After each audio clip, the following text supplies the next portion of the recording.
Hey guys, what is up? It is me, Pagey, here once again with another video on Superman and Lois. I think, at least by the time this video comes out, hopefully, we are 1 week and 1 day removed from the ending of Superman and Lois as, well, season 4, of course, but just to show as a whole, thanks to the airing of the series finale, 1 week and 1 day ago. This, of course, also bringing to us the end of the DCTV era on the CW, starting all the way back with Smallville, but this video isn't about all of those shows. This is about Superman and Lois specifically, and ranking as well as discussing each of the seasons from worst to best, though using the term worst when it comes to Superman and Lois and a particular season of it feels pretty harsh, as Superman and Lois was a very consistent show in terms of quality from the beginning right up until the end.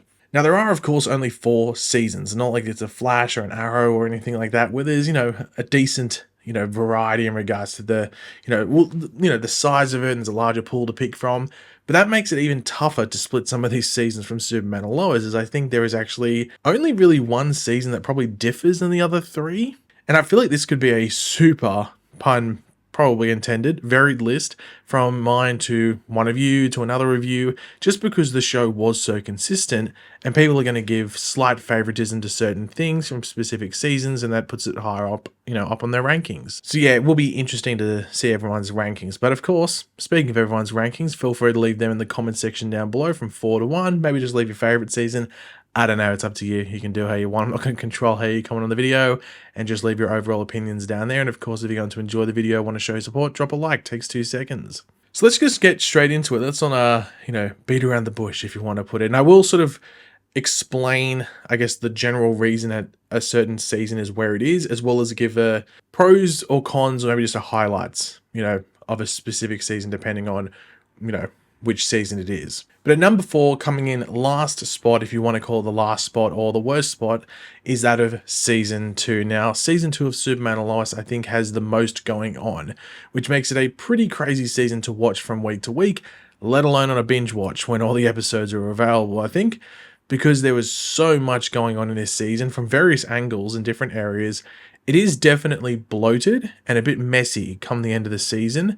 This just mainly due to just involving the Bizarro world and mixing all of that, along with stuff carrying on in our normal world that the show is set on, not only just in regards to what's developed in season 2, but also carrying on from the end of season 1 as well. It's still a very good season, but I think personally, it is the clear choice for the weakest season, at least in regards to this ranking, though that's not really a major criticism.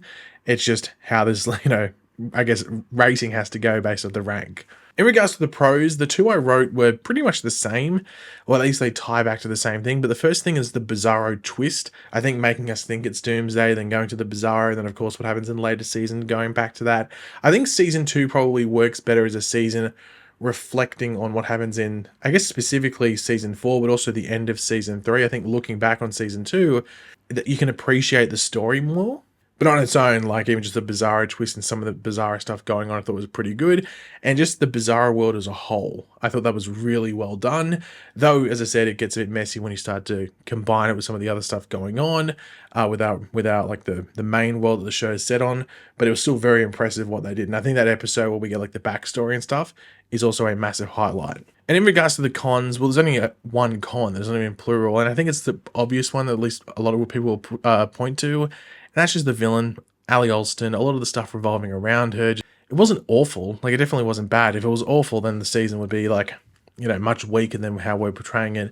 It was just, like, not as interesting in certain parts and stuff like that. But it wasn't like, I think it actually ends much stronger than, like, in the middle part. It seems to, like, meander a bit, if you want to put it. But I think it builds up fairly well come the end of the season. But it was still, like, a bit of a con, if you really want to put it, if you really have to list one. And number 3 in my third spot is pretty fitting because it's season 3. Now, splitting up just the top 3 in general, but especially third place and second place, was super, super hard. But I think, just lame as it might sound, I went with my heart as the one that felt the best when watching it week to week to put higher. So in third spot, I have season 3. Now, season 3, I think, has the most, I know it sounds weird, but pure and real story. We aren't dealing with a Kryptonian brother or another world entirely, and the threats that, that contains for the majority. We're dealing with pretty real issues that hit home with many people, but in the world of this Superman. And if you gave me this story on paper, just wrote, hey, this is what we're doing in season 3, and just outlined it, I would have expected it to be boring and just not that interesting on a week-to-week basis. But it was in the show. And sure, it had like dark moments or went into dark parts and stuff like that. And very real, especially if you had experience with what the show was addressing. But it was packaged so well together, like really only getting out there at the end when it is setting up season 4 for the most part, or the stuff around Lex Luthor. Sure, there's the onomatopoeia stuff, but it feels like not like over the top. It feels like it blends into the show pretty well. In regards to the highlights, I just think how they balanced the cancer storyline with Lois and also mixed it in with some of the other stuff going around, I thought was pretty good, like the intergang stuff as well. But also I think like the Lex Luthor arc leading into season 4 was done, I think, really like smart, like intelligently, if you want to put it. I don't think they really like shoved it in your face. I think they built up to Lex Luthor as a character, like name dropped him and stuff until you eventually get to meet him in a really decent way. And, you know, obviously we can look back on it after watching season 4, but I think just that end part of season 3 set up that character really, really well. And at number 2, I don't know if it's just missing out on the number 1 spot, but the top 3 was pretty close. Like really all the seasons are really good, but at number 2, it's season 1. Yeah, it was hard deciding between season 3 and this season. Season 1 for who goes higher. At one point it was season 3, but I thought back to the times watching season 1 for the first time, and it's not hard to place it higher. I just think back to the pilot episode, for example, and how well that set up the show, and how that carried throughout the entire first season. Sure, there was the whole getting used to Smallville setting when they start the show teasing a life in Metropolis and, you know, what that show could have been, and then not really getting that. But the story was so well pieced together and satisfying come the end, and a few twists here and there. I mean, it's hard not to love it. And I think it deserves second spot over third. The only minor downside, if you really want to put it on the season, is it does feel like an episode or 2 longer than it should be. But as we know, the story was designed for 13 episodes, and the first season was upped to 15 episodes later on. So it's not like I guess at the beginning it was crafted for 15 episodes. So it feels like it almost like comes to an end and then just sort of restarts a bit. But it's minor. It definitely doesn't take you out of the season too much, but it's a bit of an explanation as to why that feels that way. In regards to highlights from season 1, I mean, I mentioned it before, the pilot episode, that opening sort of portion of the pilot episode showing Superman's history on Earth leading up to that point was great. I think the stuff where you know, Jordan discovers his powers is great, and even like the reveal to his sons that he is Superman. And then you have to remember like the end fight scene between John Henry Irons, who we think is Captain Luthor at that stage, and Superman was like movie level. It was pretty insane. I always forget that, like, we leave that episode thinking that that's a doppelganger Lex Luthor, but of course that doesn't end up being the case. But man, that pilot episode in particular is amazing. But all the stuff with Talro, even like the Diggle stuff, I thought was cool, though that doesn't really lead to where a lot of people wanted it to lead. It's still a fantastic season. And at number 1, and it should come as no surprise, of course, if you were keeping count, the best season in my eyes, surprisingly, considering all the concerns heading into it, based off, you know, budget drops and cast reductions and all of that, is season 4. Of course, this being the final season. And I think this season from beginning to end is as well as you could have done this final season. And I'm not even saying like with the limitations they had. I think even if we are taking like season 1 or 2 availabilities and putting them in here, I think they handled how this season played out is pretty much as good as possible, even if they had that. Outside of like the minor thing of the supporting characters, but they were still in the final season, just in less episodes, of course. But I think that just allowed us more time with, well, the Kents and just with the, I don't know, like the antagonizing sides of the season, like Lex Luthor.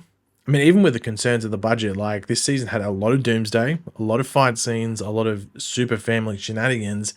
And I think the build-up from the events of episode 1, and I guess 2 as well, up until episode 10, the series finale, is done with really no errors. Sure, I have heard people bring up the wedding episode between Kyle and Chrissy, but I think that plays into the story and nature of the season, and it's still a fun episode to watch. Like, it ends and it's a happy episode to watch. Would I say it's the weakest episode of the season? Sure, but definitely not a bad episode. And like really like highlights of this is like Doomsday specifically, like whether it was at the beginning or the end, you know, the first episode or 2 and the final 2 episodes. But I think that identity reveal episode will go down as one of the best not just episodes in Superman TV, because obviously there's a various amount of, shows based around Superman, but just best Superman moment ever. I'm not saying it's the definitive best one. I think it is, but I'm not saying as like objectively. But I think objectively, it's probably like top 3 or 5. It's just done so well, and it's really hard to push that down. And one thing I've always said, both with films and with television shows, how you leave your audience thinking about your show is how they will think about it for a while, if not forever. And Superman and Lois ends its 4th and final, and in my opinion, best season, with one of the best finales of not just a comic book show, but TV show in general. So good, and I think season 4 deserves the top spot, which I did not think would be the case coming into it, just because I thought there would be I just thought those limitations would hurt it. Not in regards to maybe like a writing standpoint, but just how it looked, but it didn't let me down. But yeah, guys, thanks for watching. Hopefully you enjoyed the video. If you did, it'd be awesome if you could drop a like and show support. Let me know in the comment section down below how you would rank the 4 seasons of Superman and Lois from, well, number 4 to number 1. I don't really want to say from worst to best, but how would you rank them? Let me know in the comment section down below. Maybe give some reasonings why. And maybe you give some reasonings why if you like season 3 or 1 or 2 better than season 4 for your number 1 spot. Let me know why it's your number 1. But yeah, let me know your thoughts down there in the comments and your rankings. And of course, if you are new to the channel, make sure to subscribe, and I will catch you guys later. Goodbye.